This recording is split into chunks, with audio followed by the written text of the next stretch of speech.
Hi, I'm Debbie Thomas. As some of you may know, I used to be a teacher here at Edcouch Elsa High School, and we were proud of what our students did both in the classroom as well as extracurricular activities. And yet, I would say that we didn't really meet everybody's needs, and I know that we didn't have every student reach their fullest potential. And one of the things that we say here at Edcouch Elsa High School is that we'll do whatever it takes to help students succeed. And I think now we're really going to live up to those words. We have spent several years looking at different programs across the nation to see what would help our students excel, because we want all of our students to do well.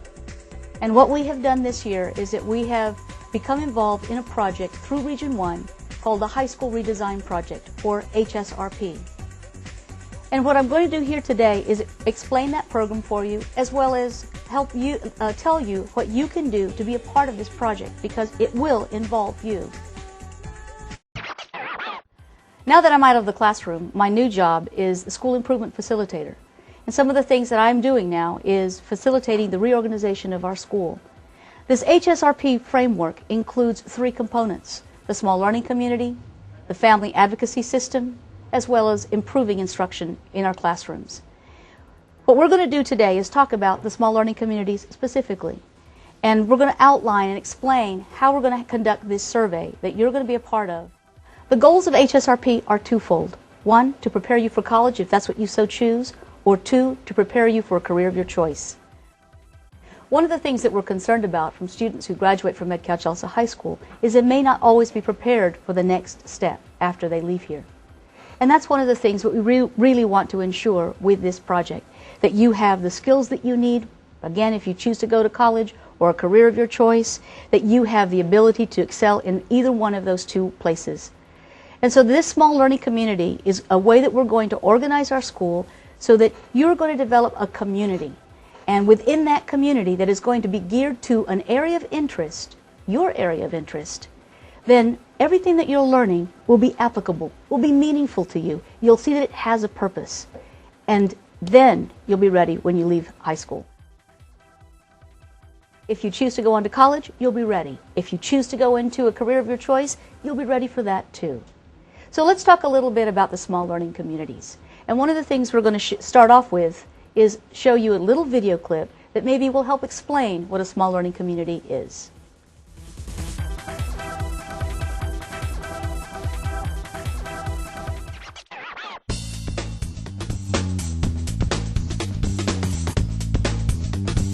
I picked the business community because coming up from 8th grade, I always wanted to see myself as a businesswoman, someone important.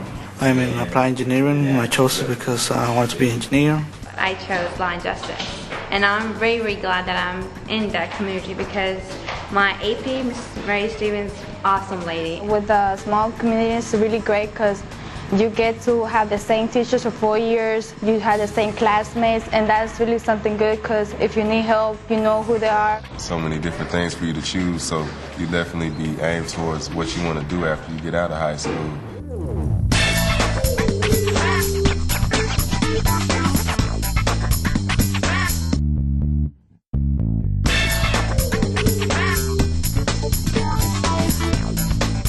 Small learning communities, or SLCs, are comprised of 10 to 20 teachers and support staff.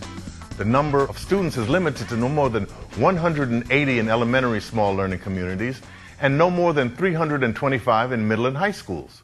In middle schools, small learning communities include 6th through 8th graders, and in high schools, 9th through 12th graders.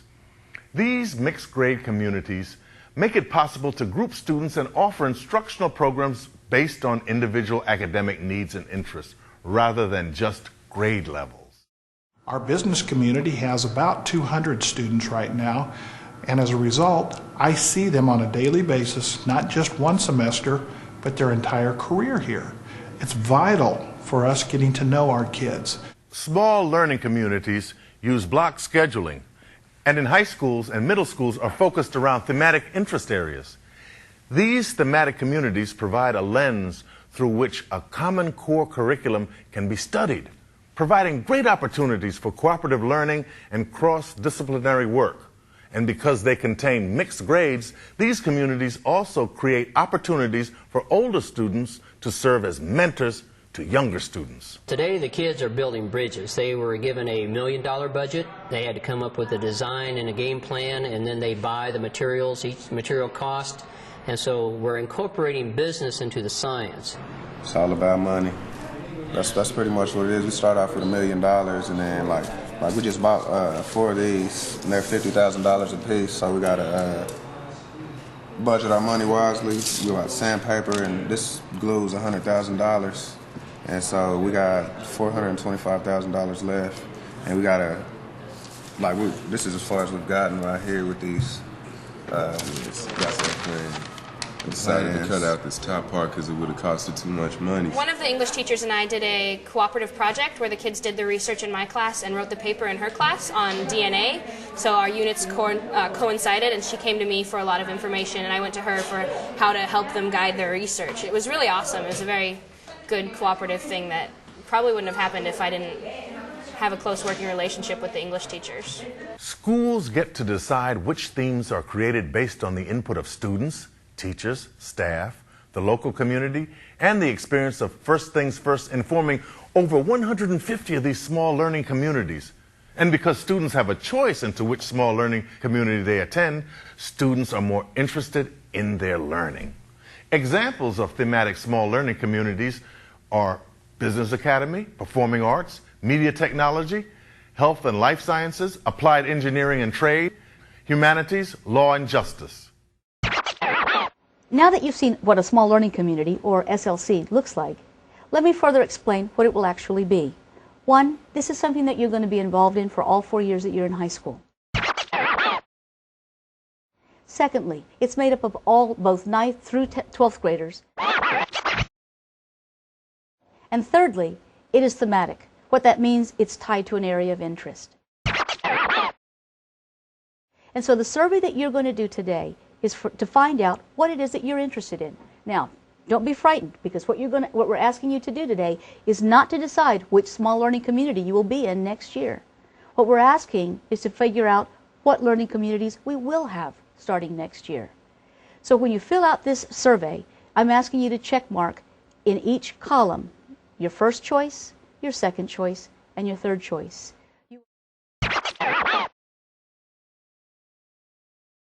The survey that you see before you is made up of a survey that teachers took in October, the certifications that teachers have so that we know what's feasible in terms of our small learning communities. Then we'll compile all this data, and we hope that by December we'll know exactly what our small learning communities, our SLCs, are going to be. Now is your opportunity to decide what our themes are going to be for next year. So fill out that brief survey and return it to your teacher. And on behalf of the staff, I want to thank you for filling out this survey, and we look forward to next year, because at Edcouch Elsa High School, we will do whatever it takes to have everybody succeed. Thank you.